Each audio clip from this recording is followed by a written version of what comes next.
안녕하세요. 조명근입니다. 오늘은 여러분들을 위해서 문항반응 이론 영상을 제작해 보도록 하겠습니다.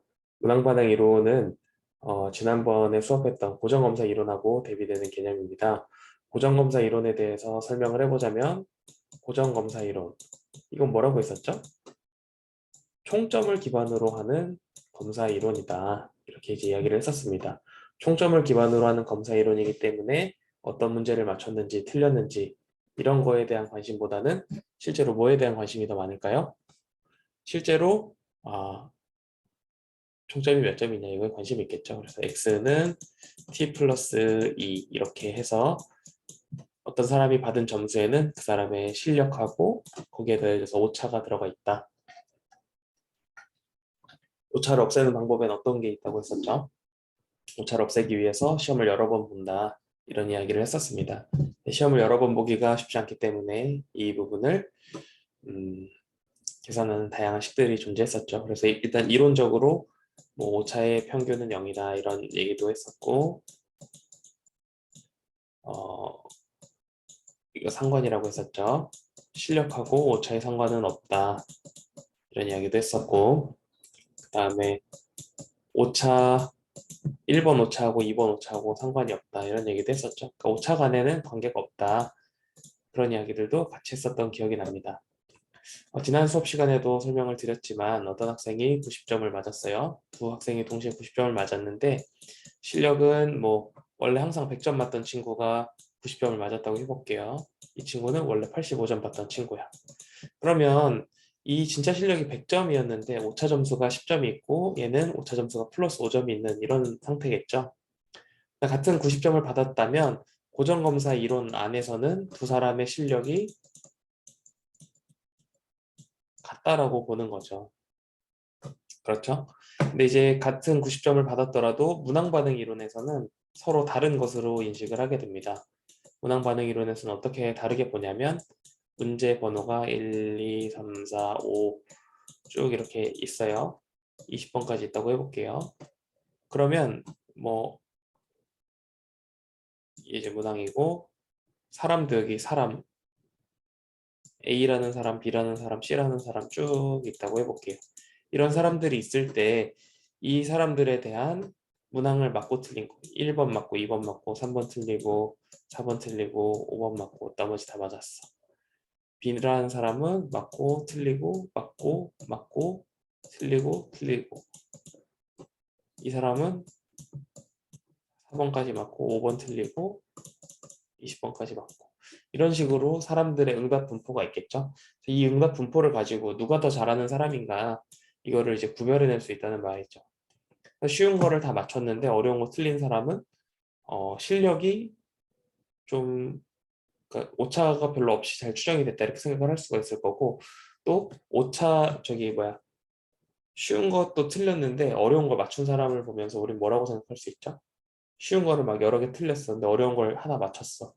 이 사람 이거는 찍어서 맞춘 걸 수 있겠네? 이렇게 이제 생각을 할 수가 있다는 거죠. 그래서 이제 이 사람의 어떤 능력 모수를 추정하는 그런 쪽으로 가게 됩니다. 그래서 이렇게 각 반응에 대해서 어떻게 반응했는지를 보고 이 사람의 실력을 측정한다면 그것이 이제 문항 반응 이론이 되는 거고요.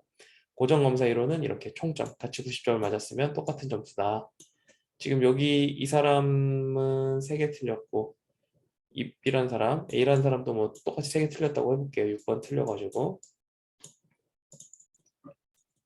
그러면 이 고정검사 이론에서는 A랑 B는 같은 점수인 거고요. 문항반응 이론에서는 응답이 다르기 때문에 두 사람의 실력이 다르다 이렇게 이제 볼 수가 있는 거죠. 그래서 요거에 대해서 오늘 한번 배워보도록 하겠습니다. 이렇게 이제 총점을 가지고 계산하면 어떤 점이 좋죠? 장점이? 계산이 간단하다는 장점이 있겠죠? 그냥 90점이면 90점으로 땡이니까. 근데 얘 같은 경우는 계산이 훨씬 복잡합니다. 미리 뭐 맛보기로 보여드리자면은 얼만큼 복잡하냐면 이렇게 복잡합니다. 정규 오자이브 모형도 있고 로지스틱 모형도 있고 뭐 이런 것들을 여러분들이 다 알 필요는 없다고 저는 생각을 합니다. 우리가 뭐 무슨 교육학을 전공하는 교육평가를 전공하는 학생들이 아니기 때문에 이 시까지 다 알고 있어야 된다 이렇게 생각하진 않지만 그래도 이 문항 반응 이론에 대한 기초는 알고 있어야 된다. 그래서 이제 우리가 고정검사 이론, 난이도, 변별도, 추측도 요거에 대해서도 지난 시간에 이야기를 했었습니다. 고정검사 이론의 가정은 아까도 말했듯이 뭐였죠? 이 사람이 받은 점수는 진짜 실력에 오차가 더해진 값이다. 이것이 고정검사 이론의 가정이었죠. 그리고 오차는 어떻게 하면 없어진다? 반복해서 측정하면은 오차라는 것이 사라지게 되고 진짜 실력인 T만 남게 된다. 이런 이야기를 했었습니다. 그리고 난이도는 어떻게 구한다고 했죠? n분의 r 이렇게 구한다고 했습니다. n분의 r. 그래서 n분의 r 이게 뭐라고 했었냐면은 전체 사람 중에 맞춘 사람의 수. 이것을 우리가 난이도라고 했었죠. 그래서 난이도가 높다. 이것은 고정검사 이론에 한정해서 난이도가 높다는 말은 n분의 r이 크다는 소리죠. 전체 중에 맞춘 사람이 많다. 우리가 흔히 쓰는 난이도가 높다라는 말하고 반대로 생각해야 되죠. n분의 r 전체 중에 맞춘 사람이 많다. 이건 사실 쉬운 문제인데 여기 고정검사 이론에서는 난이도가 높다로 나타나겠죠. 그래서 난이도가 높다. 이것은 고정검사 이론에 한정해서 쉬운 문제다. 이렇게 되는 겁니다. 변별도는 뭐라고 했었죠? 변별도.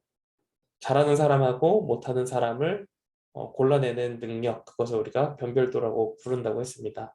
변별도라는 것은 잘하는 사람하고 못하는 사람의 능력을 가를 수 있느냐. 이것을 이제 물어보는 거기 때문에 변별도가 크다는 것은 잘하는 사람하고 못하는 사람을 잘 구분해내는 거고 변별도가 낮은 문항은 잘하는 사람하고 못하는 사람을 잘 구분하지 못하는 게 되겠죠.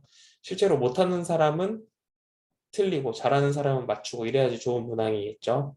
반면에 아주 안 좋은 문항으로 어떤 게 있냐면 잘하는 사람은 틀리고 못하는 사람은 맞추고 실제로 그런 문제가 존재하기 힘들긴 하지만 그런 문제들도 나타날 수 있다 하는 점을 이야기할 수 있겠습니다. 그래서 이 난이도, 변별도, 추측도를 어떻게 변별도 같은 거 어떻게 계산한다고 했었죠? 변별도를 계산하는 방법은 크게 뭐 두 가지 정도 설명을 했습니다. 첫 번째로는 전체 문항에서 해당 문항을 뺀 나머지 총점 써볼게요.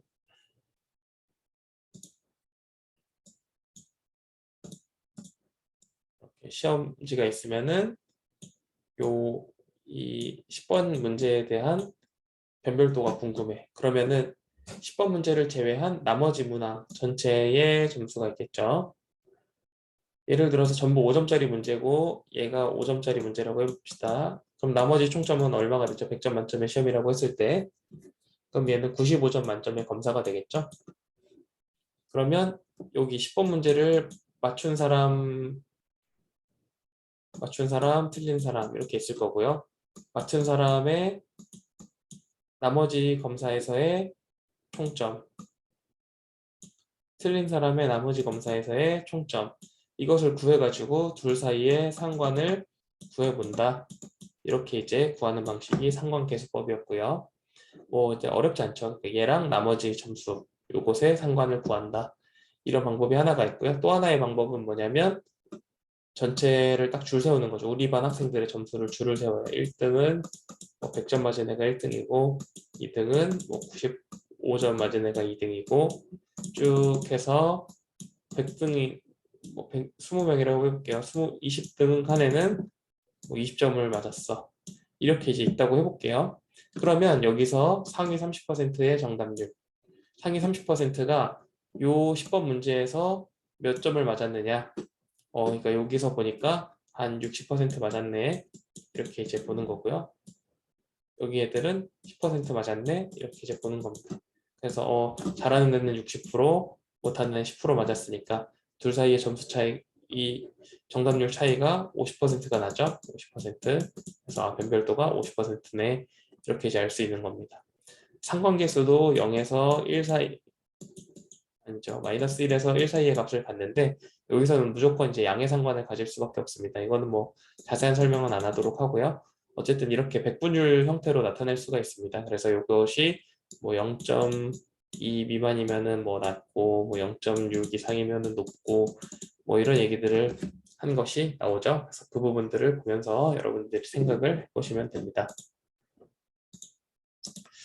그리고 이제 마지막으로 추측도가 있었죠. 추측도라는 것은 문제를 찍어서 맞출 확률, 이것을 우리가 추측도라고 부릅니다. 찍어서 맞출 확률을 추측도라고 한다. 이런 얘기를 했었습니다.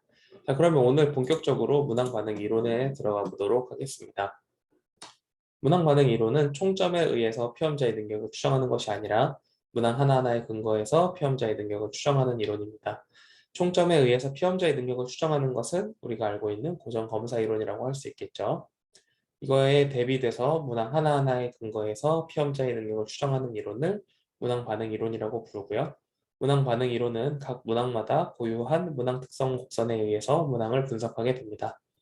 결국에는 이 고정검사 이론에서 가장 중요한 것이 뭐냐라고 하면은 이런 문항 특성 곡선을 추정하는 것입니다. 이런 선을 찾아내는 것이 문항 반응 이론에서는 제일 중요하다고 할 수가 있겠죠.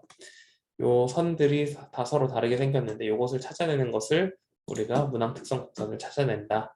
이렇게 이야기를 합니다. 문항 반응 이론은 고전 검사 이론이 극복하지 못하는 문항 특성의 불변성과 피험자 능력 불변성 개념을 극복하기 때문에 문항 특성 추정과 피험자 능력 추정에 활용이 된다라고 이야기를 하고 있습니다. 여기서 이제 먼저 문항 특성 불변성이라는 개념에 대해서 설명을 해보겠습니다. 문항 특성 불변성이라는 것이 과연 뭘까요? 문항 특성의 불변성. 이게 과연 무슨 말일까요? 결국은 고정검사 이론에서는 뭐가 바뀐다는 거죠? 문항 특성이 변한다는 거죠. 문항 특성이 변한다. 문항 특성이라는 거는 뭐냐면 난이도, 변별도, 추측도 이런 것들을 이야기합니다. 문항 특성이 불변한다. 그러니까 문항 특성이 변한다. 이거는 난이도, 변별도, 추측도가 바뀐다는 뜻이겠죠. 여러분이 한번 생각을 해보면 우리 고정검사 이론에서 난이도는 어떻게 구한다고 했습니까? n분의 r로 구한다고 했었죠. 그 n분의 r이라는 거는 전체 사람 중에 맞춘 사람의 수를 나타내기 때문에 우리 반 20명이 시험을 본 거랑 또 뭐 영재고등학교에서 시험을 본 거랑 정답률이 다르게 나타날 수가 있겠죠. 그래서 그 값만 보고는 실제로 이 문항이 어떤 사람들을 대상으로 만들어진 검사인지 파악하기가 쉽지 않다는 이야기를 하고 있습니다. 뭐 가령 예를 들면 이제 제가 중학교 때는 그런 게 있었거든요. 중학교 때 보면은 이렇게 학원에 가면 막 다른 학교 시험지도 주면서 풀어보라고 하잖아요. 어떤 학교는 시험 문제가 되게 쉬운 학교들이 있었고 어떤 학교는 시험 문제가 굉장히 어려운 학교들도 있었습니다. 그래서 시험 문제가 쉬운 학교, 어려운 학교 이렇게 이제 나눠져 있어서 시험이 쉬운 학교에서 평균 90점 맞은 애보다 시험이 어려운 학교에서 평균 85점을 받은 애가 더 잘하는 그런 경우도 있었습니다. 실제로 뭐 이런 경우가 비일비재하게 발생할 수 있겠죠. 결국 문항 특성의 불변성이라는 개념은 어, 시험을 보는 사람에 따라서 난이도가 바뀌느냐 이것을 생각해 보면 됩니다. 그런 관점에서 생각을 해본다면 문항 특성이 바뀌는 것이 고정검사 이론이고 안 바뀌는 것이 문항 반응 이론이다. 이렇게 이제 알고 계시면 되겠습니다. 어떻게 문항 반응 이론에서는 이게 안 바뀔 수 있을까? 이것이 이제 여러분들이 궁금할 수가 있는데 것은 뒤에서 차차 살펴보도록 하고 일단은 고정검사 이론에서는 문항 특성이 바뀐다는 것 그것을 여러분들이 알고 계시면 좋겠습니다. 이 난이도라는 것도 그렇게 변화하기 때문에 그러니까 잘하는 애들이 보면 그 정답률이 더 높게 나오겠죠. 반면에 아주 못하는 애들이 보면 난이도가 낮게 나오겠죠. 그래서 그 시험 본 대상에 따라서 이 값들이 바뀌기 때문에 어, 단순 비교하기가 어렵다 이런 얘기를 했습니다. 다음으로는 이제 피험자 능력의 불변성을 이야기해 볼게요. 피험자 능력의 불변성이라는 건 뭘까? 피험자 능력이 안 바뀐다는 거죠. 피험자 능력이. 피험자 능력이 그러면 원래 고정검사 이론에서는 바뀌었나요? 시험을 본 사람들의 능력이 바뀔까요? 그런 부분들을 생각해 보는 거죠. 여러분들이 간단하게 생각해 보면 이런 거예요. 우리가 여러분들이 시험을 보고 나서 집에 가서 이제 이야기를 하는데 엄마 저 반에서 5등 했습니다. 이렇게 이제 이야기를 했을 때 오, 반에서 5등이나 했어. 되게 잘했네. 이렇게 이제 말씀해 주는 분들도 계시겠지만 너네 학교에서 반에서 5등이면 공부 아주 못한 거 아니야? 막 이렇게 하면서 혼내는 분들도 계시겠죠. 또 뭐 과학고에서 반에서 10등 한 친구랑 또 일반 고등학교에서 반에서 10등 한 친구랑 실력이 같을 수 없겠죠. 그래서 결국 실력이 다르기 때문에 이 문항 특성이라는 것이 서로 다르게 추정된다. 이런 이야기들을 하고 있습니다. 결국은 문항 특성과 피험자 능력의 어떤 개념이 계속 그 피험자 능력의 어떤 추정값이 계속 바뀌게 된다는 이야기를 하고 있습니다. 결국에는 시험을 누가 보느냐에 따라서 이 시험이 쉬운 시험이 될 수도 있고 어려운 시험이 될 수도 있고 그렇게 된다는 거죠. 여러분 이렇게 생각해 보면 쉬워요. 우리 반에서 뭐 일반 고등학교에서 평균 80점 나오는 시험을 난이도가 0.8이 되는 시험이겠죠. 그런 시험을 과학고에서 본다면 같은 점수가 나올 것이냐라고 할 때 그렇지 않을 수 있겠죠. 더 이제 공부를 잘하는 친구들이 갔기 때문에 평균이 95점이 나오고 이럴 수 있겠죠. 그렇기 때문에 이 문항 특성이 바뀌게 되고 또 우리 반에서 5등하는 거랑 과학고에서 5등하는 거랑 다른 얘기가 된다는 거죠. 그렇기 때문에 문항 특성 추정도 서로 다르게 되고 피험자 능력도 바뀌게 되고 이런 문제가 생긴다는 겁니다. 반면에 문항 반응 이론에서는 이런 문제가 발생하지 않는다는 점을 이야기하고 있습니다. 자, 여기 보시면은 문항 특성의 불변성이라는 것은 문항의 난이도가 변별도가 추측도가 피험자에 따라서 변하지 않는다. 여기 이제 모수라는 말이 있는데요. 모수라는 말은 영어로는 파라미터라고 씁니다. 파라미터.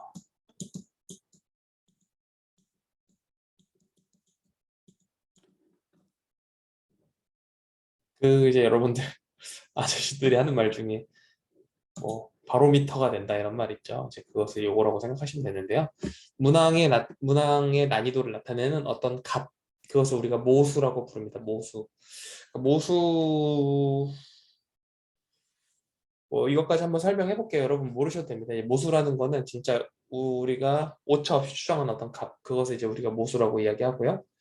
그 모수의 값이 어디 있는지를 우리가 이론적으로는 알지만 실제로는 모르기 때문에 모수의 값을 추정을 하게 됩니다. 그래서 모수 추정이라는 말을 쓰게 되고 추정값하고 모수의 차이를 우리가 편의라고 부릅니다. 편의. 그래서 바이어스라고 부르고요. 어쨌든 그런 게 있습니다. 그래서 문항 난이도, 변별도, 수직도의 모수라는 것이 피험자에 따라서 변하지 않는다. 이런 이야기들을 하고 있습니다. 두 번째로는 피험자 능력의 불변성을 이야기하는데요. 피험자 능력의 불변성이라는 것은 피험자의 능력 모수가 문항에 따라서 변하지 않는다. 이런 이야기를 한다고 앞에서도 이야기했었죠. 그래서 피험자가 누가 시험을 보느냐에 따라서 값이 안 바뀌는 것, 그것을 우리가 피험자 능력의 불변성이라고 이야기를 합니다. 여기서 능력 모수라는 것, 그러니까 우리가 시험 보는 사람들의 실제 능력, 이것이 문항에 따라서 바뀌지 않는다는 거죠. 그러니까 뭐 100점 맞았어요 이렇게 할 때 아주 쉬운 문제를 내서 100점을 맞았는지 아니면 어려운 문제에서 100점 맞은 건지 우리가 모른다는 거죠. 하지만 문항 반응 이론에서는 그런 것들을 구별해낼 수 있다라고 이야기하는 것이 바로 이 문항 반응 이론의 특징입니다. 이 문항 반응 이론에 대해서 우리가 생각을 해보기 위해서는 먼저 그 어떤 함수에 대해서 한 가지 알아야 되는 것들이 있는데요. 이것을 우리가 누적 확률 밀도 함수라고 부르는 그 함수를 알아야 됩니다. 요거 한번 볼게요. 이제 문항을 맞출 확률. 이게 이제 그 문항을 맞출 확률이라는 것은 어떻게 되냐면 보통은 누적 확률 밀도 형태의 그것을 가지고 있습니다. 모양을 가지고 있는데요.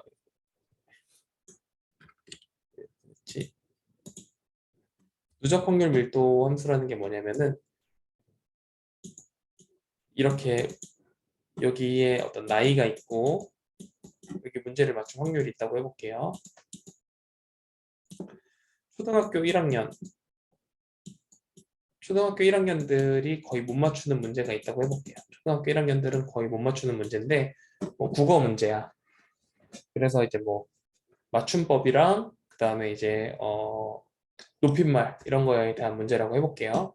그러면 초등학교 1학년 때는 거의 그런 거 존댓말을 잘 쓰는 방법을 모르기 때문에 많이들 틀려서 거의 10%만 아는 말이었어. 그런데 초등학교 2학년이 되니까 많이 배워가지고 거의 2학년 때는 40% 정도 맞추는 문항이 있다고 해봅시다.